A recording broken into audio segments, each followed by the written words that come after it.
Les belles dames, comme vous savez, vous allez abonner,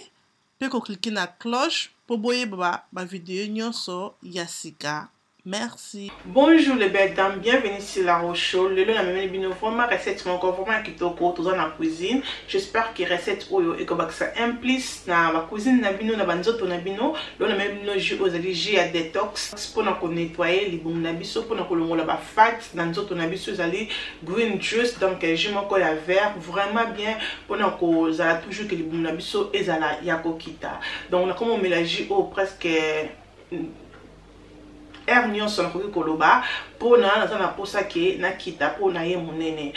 jus oyo eko aider biso pona kolongola ba graisse na libumu eko aider biso toujours pour tous la souple pe ce que ça la mozo ça la physique ça la toujours bien mais quand moi bi ki na temps otoza na ngo non ba gym nyonso za ko kango ki toujours ko mela yango na ndako pona ko nika ba graisse no nyonso ko zikisa ngo koloba ba graisse no nyonso libumu eko za la bien mingi ngana mela ka mingi jus o na mela ngo na tongo avant que nalia et na mela kango na pokwa nalia ke sauté avant que na kende kolala et loko suka na mela yango yo comme boyebi ke nalia ka avant 18h après 18h vraiment na linge sous koliate pour na ko garder toujours taille ko garder toujours du bon comme mikolo o l'équipe vraiment nalia ki en désordre na bi pourquoi pas tout ça la jus o ngana bino ensemble to nettoyer nous na biso ngana bino ensemble parce que na zuba message que la rose ozo lia mozo ya mnenete oui secret nanga eza o les belles dames ce qu'on mela o peut ça la physique aussi la exercice trust me aussi nga merci vraiment pour okolongola vraiment ba graisse nyonso na nzoto na yo donc na koloba mingi to ke to sala jus na biso vert to melanga na bino ensemble avant que to lia et ko sala bien mingi. Let's go. Voilà les belles dames, on a tout ça na biloko o tout ça na opona ko sala jus na biso zali jus à vert donc green juice jus moko vraiment à vert vraiment nice au like it ça bien eza bien pour la santé eza bien pour nous aider biso ba maman bien ba papa bien pour nous kolongola ba graisse na nzoto nga na tiaka jus nanga na eloko mnene comme déjà boyebi pour nous garder en na frigo pour nous ça la jus nanga na tana posa kozala na citron ou ko la citron na ya jaune ou ko la citron na yo ya vert et na problème tenga na citron nanga ya jaune ya onde na ko salela et to na posa kozala na concombre donc concombre na biso ya mobimba boye on to ko salela to kolongola ba posote concombre na biso eza déjà bien nettoyé na sokoli yango bien comme vous mona keza na mai bien nettoyé pour tout ça yango na ba poso et to na poso kozala na céleri donc là on a linga vraiment na kata jus na oza céleri mais céleri pesa ka vraiment bien et traite quand même peau comme ça peau ils ont ngengi sopo ils a vraiment bien donc on a céleri next time tout ça la céleri jus ka céleri beaucoup mona pesa ka vraiment bien donc tu as na céleri na biso déjà to nettoyer en bien de besoin mona za céleri oza na makasa te eza ka ba nzete na biso ya céleri et to za cité kozala na tangawizi boyebi bien que tangawizi azalaka vraiment bien pour na ba graisse pe azalaka bien pour na santé to longoli tangawizi na biso ba poso to kotika tangawizi na poso te pour na kotia moi jus na biso zala na moi sucre to kotia honey te so ko ngotia no honey eza na problème te benga na kotia honey te donc na kotia sikoyo nde oyo apple donc to kosalela apple na biso pour na ko aider biso que etia moi sucre moke na kati ya jus na biso zala na posa kozala na apple donc voilà on a pas ça kozala na moulnette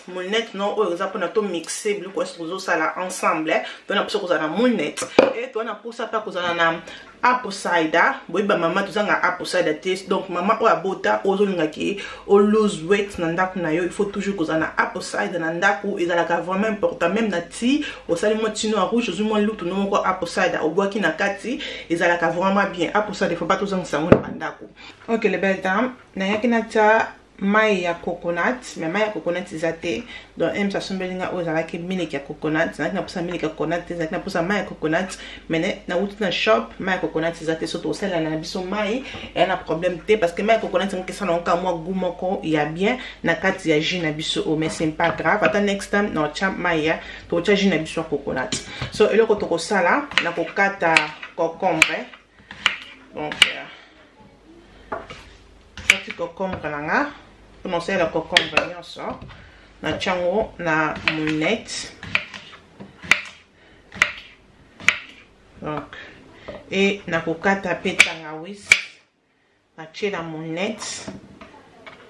et na kozwa céleri tokati céleri na biso pe to tie la moulnette donc voilà na otia nyonso mais parce que molnette nanga eza monene te eza mokie donc c'est ça que nazotia ndambo et na kolongola na apo na longoli bambuma nanga na katikati kombo moni to na poso otia wana te donc totie apo na biso pe et nazali na citron na ngelo kona osala na kopalola ngo boye pona elemba pona ebimisela nga jus pona moneza mo makasi na paloli yango et na fini pona temps nazo fina ebimisela nga jus naza na posa ba jus donc na fini jus na citron nga et na kokata ngo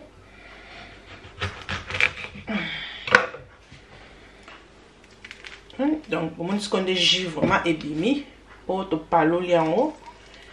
et to fini to kana posa ya mai ya citron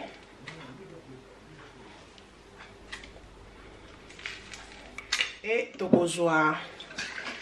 vinaigre na biso ozali apple cider donc na ningisi apple cider nanga bien na ningisi yango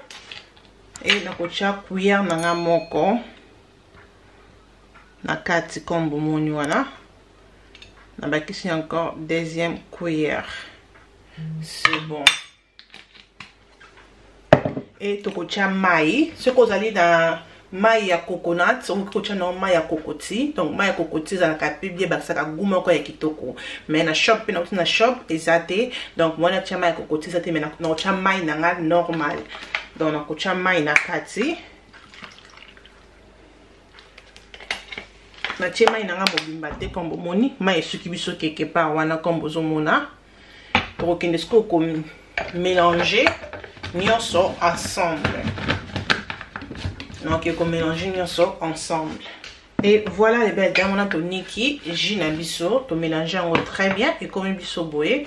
soki oza mutu oyo okokaka na ko melana ba biloko za na kati ko ki toujours ko melana ba nini ba poto oza na kati ko ki toujours ko meleza na problème te mais mutu lokola nga eloko na kosala na na passoire donc na ko tia sucre likolo wana na ko laksa bino koma nga na sala kango ok donc tozu passoire et tozu jus na biso otoniki to tie na kati wana mais car moko pe na ko sabino te lebela na melana ngango na biloko oyo eza na problème te po ekoniko ka ba graisse ekolongolo ba graisse na o mais so za mutu o ko ka melana yango te o sel lokwa ndinga na sali pozo kana posa jus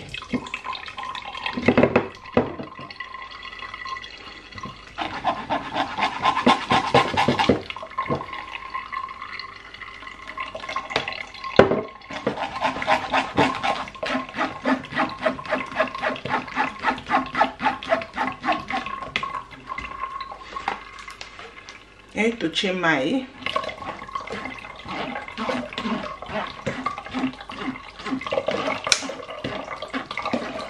donc parce que to tia na biso nyonso mai donc c'est bon et to etikala ki encore to tie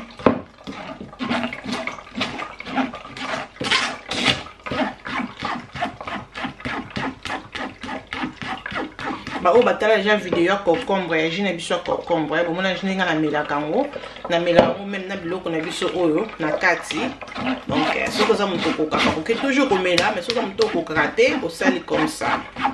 ngana sali comme ça parce que na tie céleri donc on vraiment céleri vraiment té maintenant na short donc na sali en comme ça ba graine o etikali ba graine na biso etikali yango likolo et jus na biso etikali na se donc comme ça vraiment c'est bien tonique encore o etikalaki et voilà les belles dames jus na biso le moni vraiment ndenge et commis donc jus encore vraiment ya vert vraiment bien ce que le konako sala na ko bakisa mai na nganda ndambu pour ça na pour ça comme na lobiki ezala ebele na bakisi mai ndambu comme ça et to tourner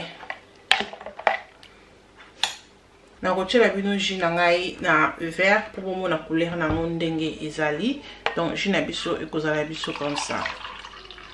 Mesdames, je n'ai pas de verre comme ça. Tu mets la verre moko avant que tu lia et tu mets le verre moko avant que tu lala. Donc, ce que tu peux comme appeler 3 verres, mais les moko na tongo et moko avant que tu lia et asuka avant que tu lala. Donc, on met la 3 verres comme ça parce que nous avons pour ça vraiment que les bumunanga et kita. Avant na lia, pe avant na lala, tant na la muki avant na cha eloko na munoko. Donc, j'espère que vidéo oyo et c'est bien implice. J'espère que vidéo oyo et c'est pelé sibino. Donc, batu na que la rose aux mais les mesures n'étaient parce qu'il a mis la cabagie comme ça baji nanga ya verbe ezalaka vraiment bien pour na kolongola biso ba graisse na nzoto donc tu que toza na banda ko tozolia ka mingi mekaji o ya verre o kotikela nga commentaire na se ya vidéo. Cheese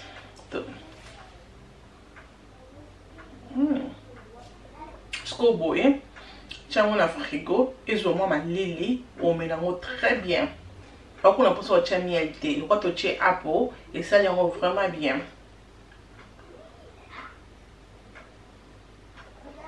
Donc on met la bouée avant que n'alia. Donc on a la bis lelo avant que n'alia bis nanga na meli d'abord et avant que n'aia là na meli les sauces. Donc merci beaucoup na bien pour la vidéo so moni que vidéo et c'est délicieux ko bossa na te ko zala abonné na la rocho et ko sala nga bien makasi zala abonné et même vidéo partager vidéo et ko sala nga bien nzambe azala na biso on tukutana mukolo mususu tina te et kominatina bye.